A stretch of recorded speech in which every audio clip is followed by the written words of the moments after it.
Bakunze inshuti mudukurikira kuri YouTube channel Paruwasi Vincent Paul Gikondo, turabasuhuje tubifuriza amahoro. Basuhuje turi hano Igikondo kuri Paruwasi yitiriwe Mutagatifu Vincent Paul, turi kumwe na Joseph Habumukiza. Kuri uyu mugoroba ku wa kabiri tariki 24 Gashyantare mwaka wa 2026 mu cyumba cy'inama ya Paruwasi kizwi ku izina rya Convention hamaze kubera umuhango w'ihererekanya ububasha hagati ya Padiri Jean Pierre Nsabimana Mihigo wari usanzwe ari Padiri mukuru wa Paruwasi ya Gikondo, ubu akaba yaratorewe kuyobora umuryango w'amazabutumwa Gatolika uzwi ku izina rya Porotini mu Rwanda, muri Kongo no mu Bubiligi.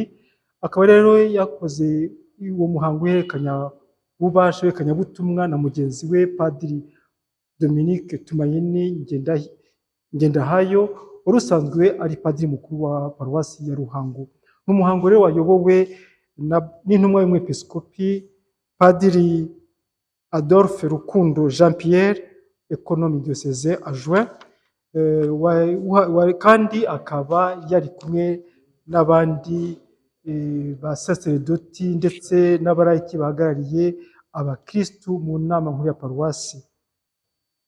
Nanjye rero nishimiye kuza kubana namwe nk'uko muri kiliziya n'ubundi umuhango usanzwe ukorwa iyo abapadiri bagiye gusimburana, ari ugiye kugenda afite ibyaba yarakoranye n'abakristu, rero na mbere abafite n'abakristu nabo yarasanzwe n'ubundi akorana nabo ari kumwe nabo. Icyo gihe rero amurikira cyangwa se akereka cyangwa se agahereza padiri n'ubundi umusimbuye.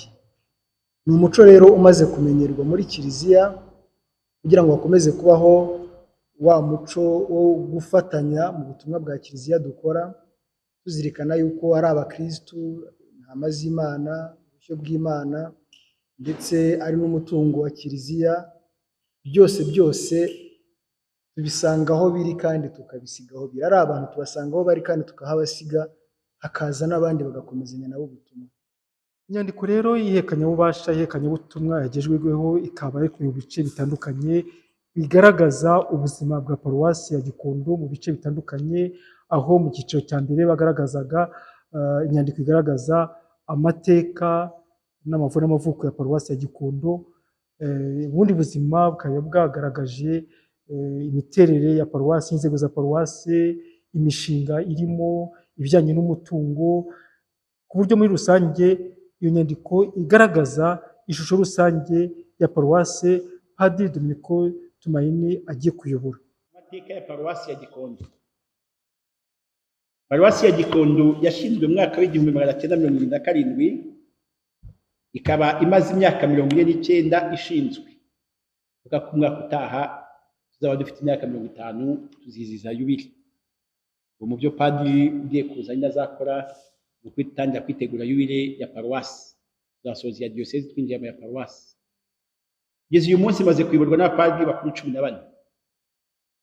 Mu 1977 ishingwa, Paruwasi nta nyubako bwite ya kiliziya yari ifite, kuko yahoraga yimuka bitewe n'uko inyubako abakristo basengeragamo yabaga yabaye ntoya. Abakristo batangiye gusengera hamwe batuje guhera mu mwaka wa 1980, ubwo kiliziya ya mbere yari imaze gutaha. Kuva icyo gihe umubare wa Kristo niho wemye kwiyongera, buryo na kiliziya yatangiye kujya ibabana ntoya. Magingo ya Paruwasi ya Gikondo igizwe na santrale ebyiri, santrale y'Inyarurembo yitiriwe Mutagatifu Vincent Paul, santrale ya Gikondo, na santrale y'Umurambi yitiriwe Mutagatifu Paulo. Paruwasi yose igabanijwemo impuzamiryango remezo 24 n'imiryango remezo 135. Santrale y'Inyarurembo ubwayo ikaba yihariye impuzamiryango remezo 20, Umurambi hakaba hari impuza 4. Kuva kiliziya ya mbere ya Paruwasi itaswe mu 1980, yaguwe rimwe rizima muri 2018, umushinga mugari wo kuvugurura no kwagura kiliziya. Imirimo nyirizina iyo irebana no kwagura no kuvugurura ikaba yaramaze imyaka 2 yose ikorwa. murabona rero amafoto ariho ku gishushanyo cya mbere, kuri paje ya mbere hariho kiliziya ya mbere yatashywe muri 1980, niko yari imeze. Abakristo bagendaga biyongera, kiliziya yatangiye kuba ntoya, yo kuba abana ntoya, kari gatoya ariko ari keza. Paje ikurikiraho hariho noneho kiliziya nshyashya, bakozwe umushinga wo kuyagura, haza gukorwa kiliziya nshyashya uko tuyibona kuri uru rupapuro. Ukurikije paje ikurikiraho ni abapadiri bakuru bayoboye paruwasi ya Gikondo. Paruwasi ya Gikondo ishyizweho yeguriwe umuryango w'abapadiri wa Parotine, imaze kuyoborwa n'abapadiri bakuru bakurikira. Habanje Padiri Henri Kazaneski aracyariho, umusaza uba muri Polonye, niwe watangiye ahangaha. Ikiriho Padiri Antoni Miyake yarapfuye, Padiri Paul Zbigniew aracyariho, Padiri Henri Paschuka aracyariho, Antoni Miyake yagarutse bwa kabiri n'uwitavye Imana.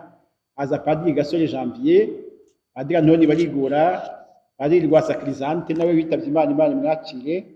Haza Ascension Nkurikiyimana, haza Desire Ruvamwabo, Padiri Norbert Nsengiyumva Sebutitira, haza kugaruka Padiri Kirizanti, haza Padiri Jean Pierre, kugeza kuri mu Gashyantare 2026 hatangiye Padiri Dominique Ngendahayo Tumaini. Nk'uko twabivuze rero, paruwasi ya Gikondo ifite abakristo barenga 9,576 bagize imiryango remezo 35 yibumbiye mu mpuzamiryango 24.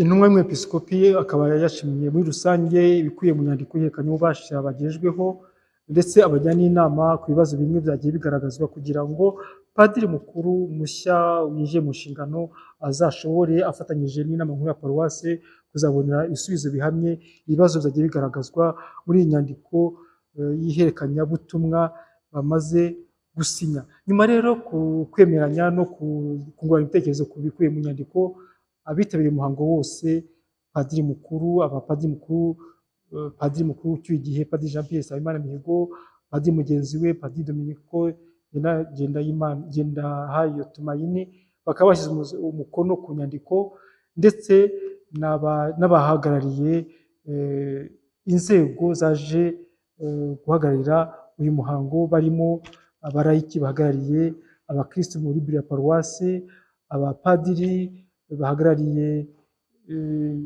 province Sainte Famille, ndetse n'intumwa y'umwepiskopi, bose bakaba bashyize umukono kuri iyi nyandiko y'iherekanyabutumwa. Nyuma yaho rero tukaba twagize umwanya wo kuganira n'intumwa y'umwepiskopi, atugaragariza muri rusange icyo uyu muhango wari ugamije n'uburyo ufatwa muri kiliziya. Nyakubahwa Padiri, mumaze kuyobora umuhango w'ihererekanyabubasha hagati ya Padiri Jean Pierre wayoboraga paruwasi ya Gikondo, akaba yarabaye provincial w'umuryango wa Parote mu Rwanda muri Congo muri Bubiligi, na Padiri uje kumukorera mu ngata ya Padiri Dominico. Uyu muhango w'ihererekanyabubasha ufite umwanya ki muri kiliziya? Urakoze. Muri kiliziya umuhango wo guhererekanywa ubutumwa ni umuhango dukomeyeho cyane, kuko Padiri ubuje, ndavuga nka Padiri Dominique uje ubu ngubu, aba agomba kubona ko Padiri Jean Pierre hari ubutumwa yabanje nawe gukora, ko hari ibyo yagezeho afatanyije n'abakristo, hanyuma akamuha ishusho y'ubutumwa yakoraga, hanyuma naho Dominique nawe akamenya ko atagiye gutangira bundi bushya, ahubwo akabona ko agiye gukomerezaho aho Padiri Jean Pierre n'ubundi yaragereje. Ibyo rero bituma umupadiri utangiye ubutumwa umushya, bikaba ariko mbyita Dominique, ahita yumva yuko nta gitutu nta gihunga afite, abo ko aje gufatikanya n'abakristo, kandi ubutumwa ajemo ari ubwa kiliziya. Kiliziya rero niko yabigeneye, muri uko kubigenera ni ukugira ngo mbere na mbere n'abakristo kandi bamenye neza yuko ubwo butumwa abapadiri bakorera muri paruwasi zabo nabo bafitemo ijambo. Niyo mpamvu wabonaga ko hari n'abakristo bahagarariye abandi bari bahari, kugira ngo bamenye ibyo abapadiri bakora, bamenye n'uruhare rwabo, bamenye ko ugiye agiye, ariko uje nawe bagomba kumufasha kugira ngo bakomeze n'ubundi bubake ingoma y'Imana, kiliziya ya Nyagasani. Mwaje muhagarariye umwepiskopi kandi mwayoboye umuhango, mwabonye mute uyu muhango ko wagenze, inyandiko y'ihererekanyabubasha kuri mwebwe mwayakiriye mute nk'intumwa y'umwepiskopi? Icyagaragaye ni uko Padiri Jean Pierre ushoje ubutumwa muri ino paruwasi yarakoze ndetse kandi afatanyije n'abakristo.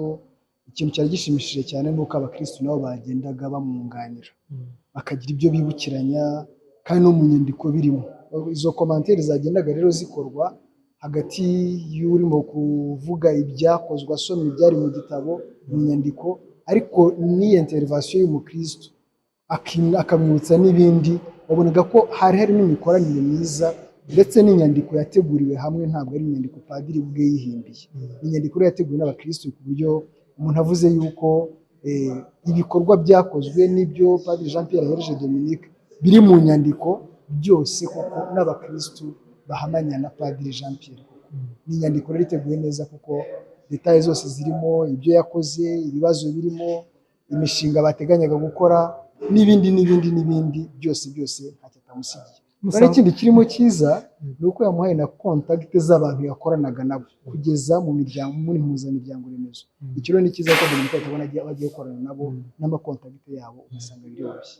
Musanzwe muzi paruwasi ya Gikondo ibikubiye mu nyandiko y'ihekanyabubasha, y'ihekanyaubutumwa mwabonye, ese yaba ihabanye n'amakuru mufite kuri paruwasi ya Gikondo cyangwa yaje yuzuza ubutumwa cyangwa se ishusho mufite kuri paruwasi ya Gikondo? Niba wabyitegereje neza, dushoje amaze reka mvuge romizi irangiye turasinya.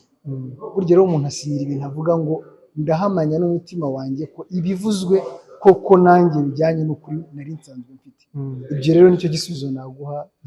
Amakuru nari mfite ni nari mu bitabo n'ubundi atanze. Abakristu abarayiki bahagarariye abakristu muri biro paruwasi nabo bakaba bagize icyo bavuga. Ndavuga nka visi perezida w'inama Kenurabusyo ndetse n'umunyamabanga wa biro paruwasi, nabo bakaba bahaye ikaze padiri mukuru mushya ndetse bamwifuriza ubufatanye mu mirimo mishya, mu nshingano nshya yahawe. Bakaba kandi baboneyeho gushima padiri mukuru ucyuye igihe, Padiri Nsabimana Jean Pierre Mihigo, ubu ngubu provincial, bamushimira imikoranire yaranze mu buyobozi bwe, twavuga yamuranze afatanyije n'inama Kenurabusyo, uburyo bafatanyije gukemura ibibazo yasanze muri paruwasi. Bakaba ndetse nabo bamwifurije ishya n'ihirwe mu nshingano nshya yatorewe n'umuryango. Ibisigaye kugira amahoro bafatanyije nk'uko bisanzwe, uruhare rw'abarayiki byasure tuzakuba hafi, nta mpungenge uzagira imiyoborere n'imigendekere ya Kiliziya.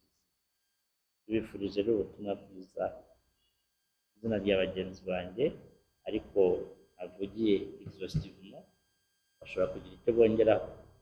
Turabashimiye ikaze kandi ubutumwa bwiza kuri provincial. Kuri Arikidiyoseze ya Kigali, intumwa y'umwepiskopi, turabashimira ko mwaje muri iki gikorwa kandi mukidufashemo neza. Ibyo byari bikenewe kwaboneka urwego rwa Arikidiyoseze, kandi nibyo kuko ahangaha turi mu butaka bwa Arikidiyoseze. Rero umwepiskopi yabatumye nuko yabagira icyizere, turabona umwepiskopi hano. Mwumve ko ari urundi rwego ruhari. Ubu byabaye nk'aho ari karidinali ubihagazemo, uburyo ijambo ryose ryavuze ribwira umwepiskopi, ibyakozwe bihagarariwe n'urwego rw'umwepiskopi. Tujyanire rero intashyo z'abaparote, ubwuzuzanye tugirana, tubwire ko twishimira imikoranire myiza dufitanye, kandi turizeza umwepiskopi icyifuzo afite cyane cyane kimuraje ishinga, natwe ari icyacu. Nyuma yaho akaba intumwa y'umwepiskopi nanone akaba yatanze inama ndetse avuga ko ubutumwa butanzwe nawe nk'intumwa agiye kugeza ku mwepiskopi. Tukaba tuboneyeho kwishimira padiri mushya, padiri mukuru Dominique Tumayini Ngendahayo, ubutumwa atangiye muri paruwasi ya Gikondo, ariko umuhango nyirizina wo kumwakira ukaba uteganyijwe ku cyumweru gitaha ku itariki ya mbere z'ukwa gatatu aho dushishikariza abakristo bose kuzitabira umuhango, uwo muhango w'ihererekanyabubasha wabaye, ariko umuhango wo kumuha ku mugaragaro ububasha ukaba uzakorwa no kumwakira ukaba uzakorwa mu misa ku cyumweru. Uyu munsi umuhango w'ihererekanyabubasha ukaba waranzwe no kumuha ibyangombwa birimo ibitabo bamaze gusinya, imfunguzo ndetse n'ikashe bya paruwasi kugira ngo yinjire kuko mu butumwa nk'umuyobozi mukuru, padiri mukuru wa paruwasi ya Gikondo. Tumwifurije ishya n'ihirwe mu mirimo mishya atangiye, kandi natwe twaba twiteguye kuzafatanya nabo. Inshuti bakunze rero, tugeze ku musozo w'imihango yaberaga aha ngaha, tukaba twifurije umugoroba mwiza, twifurije cyane padiri mukuru mushya, Padiri Dominique Tumayine Ngendahayo, ubutumwa bushya muri paruwasi ya Gikondo. Ni paruwasi asanzwe azi kuko yayibayemo igihe kitari gito. Tukaba tumwifurije ubutumwa bushya nka paruwasi, nka padiri mukuru wa paruwasi ya Gikondo. Tumwifurije rero ishya n'ihirwe, kandi twese twiteguye kuzafatanya nawe mu butumwa bushya. Tugire umugoroba mwiza.